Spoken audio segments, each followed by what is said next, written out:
ஆச்சி சத்து மாவு. ஆச்சி சத்து மாவு ஒன்னு வாங்கினா இன்னொன்னு ஃப்ரீ.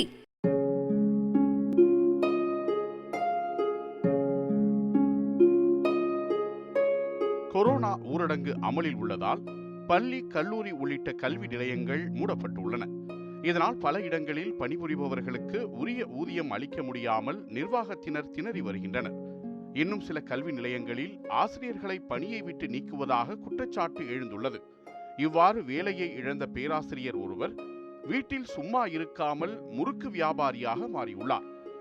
திடீர்னு எங்களை வேலையை விட்டு அனுப்புனதுனால என்ன பண்ணுறது ஏது பண்ணுறதுன்னு தெரியாமல், ஏன்னா பாப்பா இருக்கிற எக்ஸ்பென்சஸ்க்கு என்ன பண்ணுறதுன்னு ரொம்ப கஷ்டப்பட்டுட்டு இருந்தோம். அப்போ தான் ஒரு ஐடியா, நம்ம இந்த மாதிரி ஒரு சுய தொழில் பண்ணலாமே, இந்த சுய தொழிலால் நமக்கு ஒரு வருமானம் வருமே அப்படின்னு நாங்கள் ஸ்டார்ட் பண்ணோம். உண்மைக்குமே நிச்சயமாக எங்களுக்கு இந்த சுய தொழில் ரொம்ப உதவி இருக்குது. இதே போல் நிறையா இளைஞர்களும் இந்த சுய தொழில் பண்ணலாம்.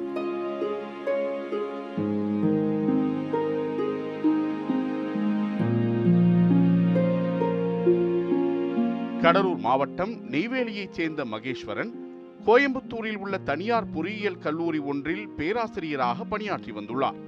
அந்த கல்லூரி நிர்வாகம் 3 மாதங்களாக அவருக்கு சம்பளம் அளிக்கவில்லை என்று கூறப்படுகிறது.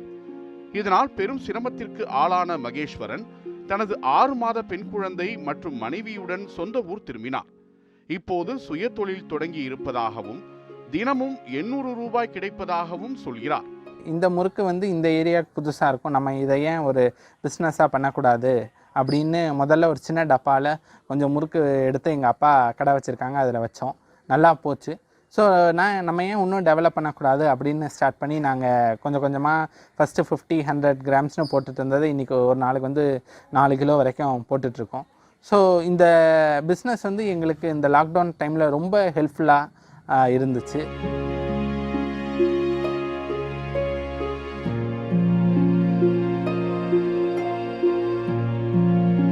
முறுக்கு விற்பதில் கிடைக்கும் வருமானத்தை வைத்து குடும்பத்தை நடத்தி வருவதாக சொல்கிறார் பேராசிரியர் மகேஸ்வரன். கொரோனா காலத்தில் பலரும் வேலை இழந்து தவிக்கும் நிலையில் வீட்டில் சும்மா முடங்கி கிடக்காமல் சுய தொழில் செய்து தன்னம்பிக்கை ஊட்டி உள்ளார் பேராசிரியர். நியூஸ் 7 தமிழுக்காக விவேக் குமார், கடலூர்.